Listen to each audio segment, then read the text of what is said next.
Hello नमस्ते welcome to another video. So आजको भिडियोमा हामीले कुरा गर्नेछौँ एसएसडब्ल्यू को नै अर्को एसडब्ल्यू को जापानको ड्राइभिङ सेक्टरको बारेमा। सो तपाईँहरूलाई धेरैलाई थाहा पनि होला जापानको एसडब्ल्यू को बारेमा हैन। विशेष गरी एसडब्ल्यू को ड्राइभरमा धेरै मान्छेले इन्क्वायरी गरिरहनु भएको देख्छु म। अनि एसडब्ल्यू को जापानको बारेमा केही पोइन्टहरू छ जसले मान्छेले एकदम धेरै सोचेको र सोधेको नि प्रश्न जस्तो लाग्छ मलाई। त्यसको बारेमा आज कुरा हुनेछ हैन। सो सम्पूर्ण कुरा बुझ्छौँ हामी यसै भिडियोमा। मैले तयारी पनि गरेको छु र एसडब्ल्यू ट्रक ड्राइभरको बारेमा पुरा जानकारी चाहिँ अझै तपाईँलाई यो भिडियो अप पनि हुनसक्छ। यसकोमा मैले भनेको कुरा छ नपुगेको कुरा तपाईँले आफैले पनि गुगलमा गएर सर्च गरेर चेक पनि गर्न सक्नुहुन्छ यसको बारेमा। सो सुरु गरौँ है त। सबभन्दा पहिला आज 5वटा पोइन्टमा कुरा गर्नेछु। पहिलो कुरा एसडब्ल्यू जापानको बारेमा रिक्वायरमेन्ट्सहरू के छ।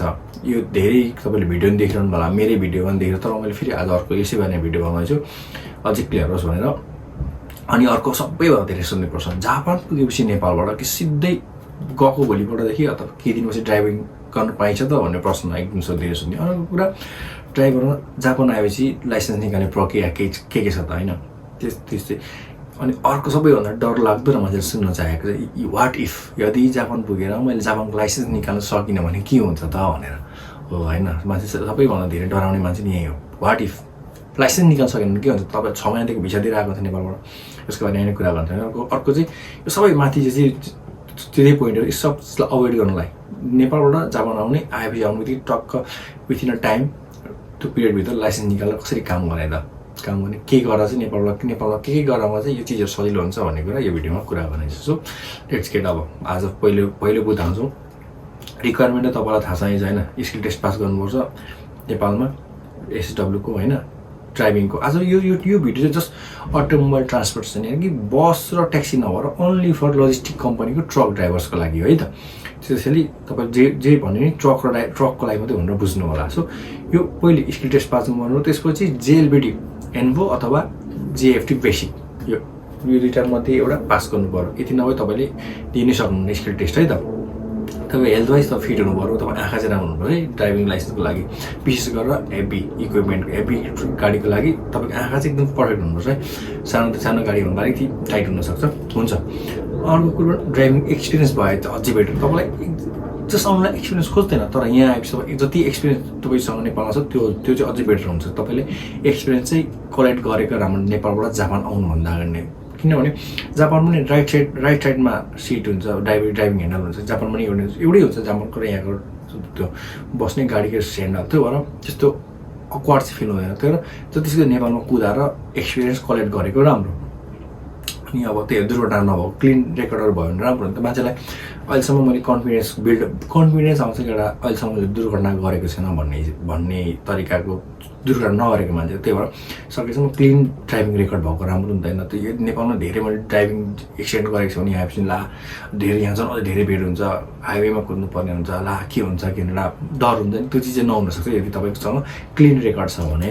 सो अनि अर्को सामान्यतया उमेरको सबैभन्दा धेरै सुन्ने मान्छेले उमेर चाहिँ नर्मली 20 वर्षदेखि माथि, नर्मली 18 वर्षले आउनु मिल्छ भन्छ, तर 20 देखि 40 वर्षको उमेरको मान्छेले प्रायोरिटी दिन्छ कम्पनीले। अझै सकेसम्म त जति धेरै यङ हो त्यति नै धेरै कम्पनीको लागि राम्रो हुन्छ। किनभने धेरै उमेरसम्म उनीहरूले युज गर्न सक्छ नि त कामदारलाई। 40 वर्षको उमेरको मान्छेले र 20-22 वर्षको मान्छेको उमेरले गर्न सक्ने र कम्पनीलाई दिन सक्ने चिजहरू धेरै डिफ्रेन्स हुन्छ। त्यही भएर सकेसम्म चाहिँ यङै खोज्छ है। त्यो नर्मली 20 देखि 40 तपाईँको प्रायोरिटी दिन्छ कम्पनीले। त जो 40-45 वर्षको मान्छे नआउने भन्ने कुरा चाहिँ हुँदैन। सो यो माथि चाहिँ मैले भने यो सब चिज भनेपछि तपाईँ एसडब्ल्यू ड्राइभरको लागि इलिजिबल हुनुभयो जापान आउनु लागेपछि। यति भएपछि तपाईँले अब नेपालको कुनै पनि कन्सल्टेन्सी या मेन पावर यता जापानमा भएको साथीभाइको थ्रुबाट जापानमा कुमिआई भनौँ तोरोको कि खान अफिसबाट तपाईँले काम खोजेर तपाईँ जापानको लागि त 6 महिना एउटा डिजाइन गरेको भिसा हुन्छ तोक्ते खाँचो त भन्नु। त्यसको लागि तपाईँ त्यो भिसाको लागि तपाईँ इलिजिबल हुन्छ। त्यसको लागि यो माथिको रिक्वायरमेन्ट भयो। यो भएपछि तपाईँ जापान आउनु सक्नुभयो। मानु तपाईँको भिसा लागेर तपाईँ जापान आउनुभयो।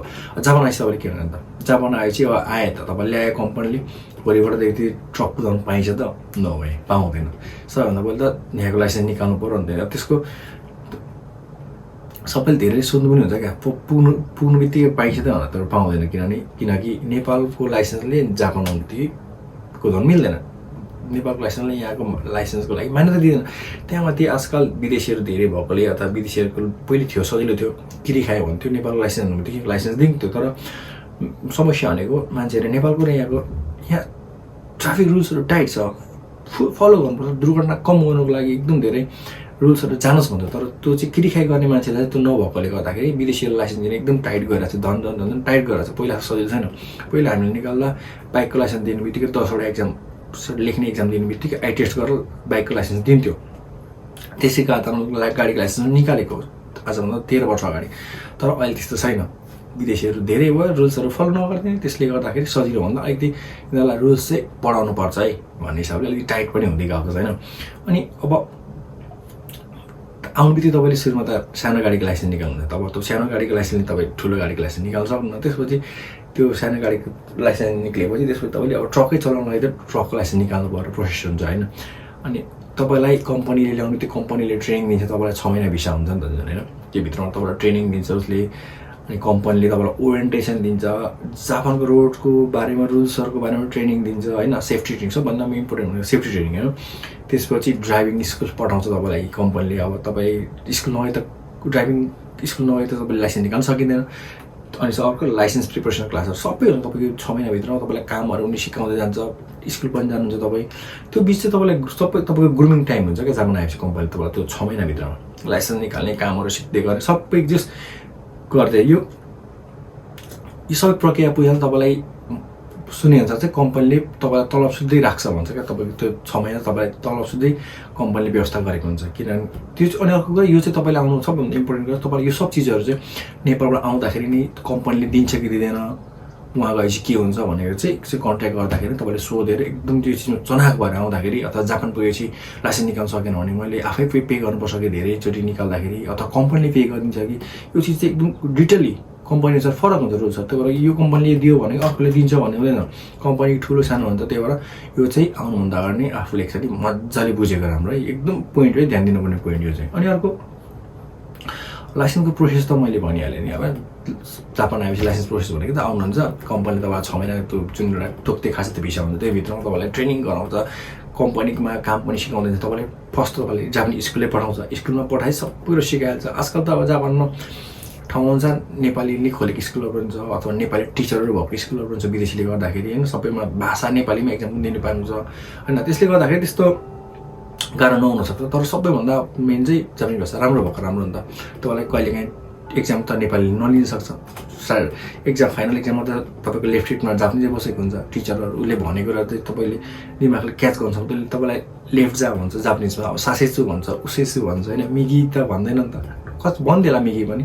अनि तुमारेको सिङ्गोर हुन्छ होइन। अनि इचिजी तेसी भन्छ, इत्तान तेसी भन्छ। अनि त्यो मेन भनेको जापानमा ओदान हो क्या, जस्तै जेब्रा क्रसिङ, यो चिजमा रोक्ने त्यो चिजहरू चाहिँ एकदम ध्यान दिनुपर्छ। त्यहाँ लेखेको हुन्छ होइन, त्यो चिजलाई पढ्नु सक्नु। त्यही भएर त्यो सब चिजहरूको तपाईँले पढ्नु सक्ने चाहिँ हुनुपर्छ है। सो यही लाइसेन्स 6 महिनामा तपाईँले लाइसेन्स निकाल्ने तपाईँको प्रोसेस पनि त्यहीभित्र इन्क्लुड भइहाल्यो होइन।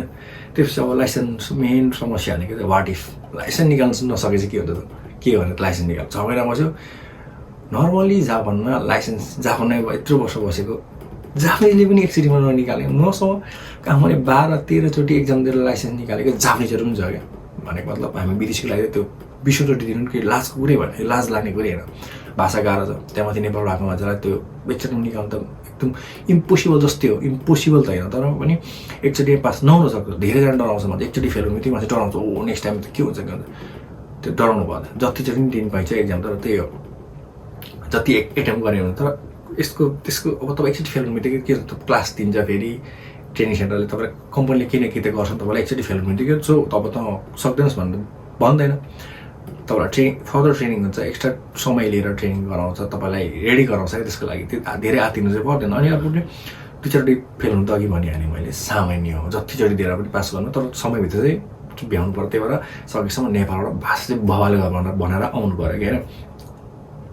अनि अब तपाईँको समयभित्र तपाईँ धेरैचोटि फेल हुनुभयो भने नि अब तपाईँले पासै गर्न नसक्ने जस्तो देखियो भने कम्पनीले तपाईँलाई के गर्छ भने तपाईँ कम्पनीको कन्ट्र्याक्ट हुन्छ, कन्ट्र्याक्ट त गरेर ल्याएको हुन्छ 6 महिनाको लागि। अब त्यसपछि के गर्नु त कन्ट्र्याक्ट हुन्छ, त कन्ट्र्याक्ट चाहिँ रिभ्यू गर्न सक्छ। अब लाइसेन्स निकाल्न नसक्यो भने त के गर्नु त, कसरी दिने एक्जाम। अब 1 चोटि 2 चोटि 3 चोटि 5 चोटि तपाईँको कलेज तपाईँको ड्राइभिङ स्कुलको फी त कम्पनीले तिर्दैन, तिर्नु पनि हुन्छ नतिर्ने पनि हुन्छ। हो यही भनेको अघि मैले, तपाईँले जापान गएर लाइसेन्स निकालेर तिर्ने पैसा कम्पनीले बिहोर्छ कि मैले आफै बिहोर्नुपर्छ, अथवा 2 चोटि 3 चोटि 4 चोटि फेल भएपछि बाँकी चिज मैले आफै पे गर्नुपर्छ कि कम्पनीले पे गरिदिन्छ। यो चिज एकदम ध्यान दिएर कन्ट्र्याक्ट गर्ने बेलामा सोधेर आएको राम्रो, एकदम धेरै सोध्नै पर्ने कुरा चाहिँ। अनि अर्को भनेको अब तपाईँलाई वर्स्ट केसै भयो भने तपाईँलाई तपाईँ लोजिस्टिक कम्पनीमा आउनुभयो भने एसडब्ल्यूमा आएपछि नर्मली तपाईँलाई काम त गराउनु सक्सेस लाग्छ मलाई चाहिँ। त्यो जस्तै वेयर हाउसभित्र त धेरै हुन्छ नि त काम, त ड्राइभरको काम पनि भित्र ड्राइभर मात्रै होइन, लोजिस्टिकभित्र सामान मिलाउने हुन्छ, काम ट्रक पो चलाउनु पाइँदैन। तर लोजिस्टिक काम चाहिँ गर्नु दिन्छ कि भन्नु लाग्छ, त्यो पनि स्योर चाहिँ छैन अहिलेसम्म होइन।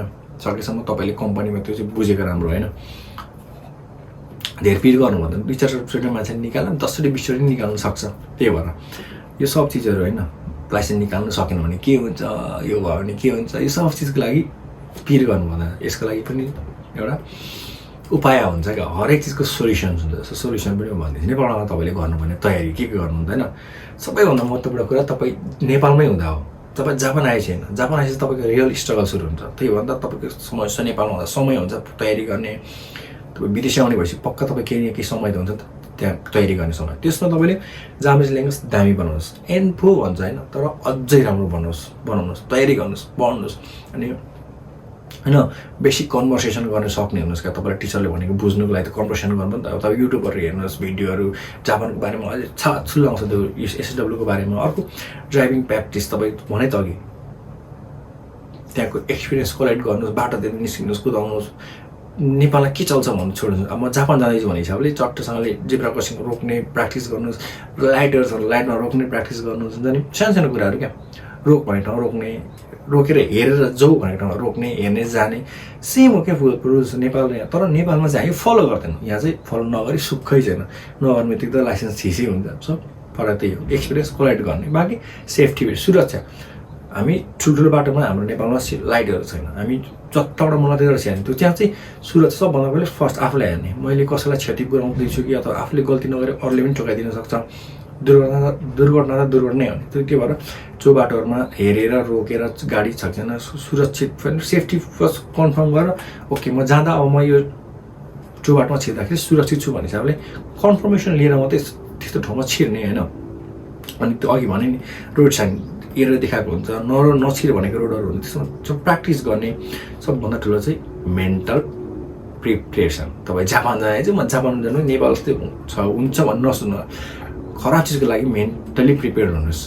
किनकि सजिलो भयो भने त सजिलो भइहाल्छ सब के गर्नु, तर खराब अवस्थाको लागि नि आफू मेन्टली प्रिपेयर भएर आयो भने चाहिँ यहाँ आएर धेरै चिजहरू सम्हाल्न सजिलो हुनसक्छ होइन।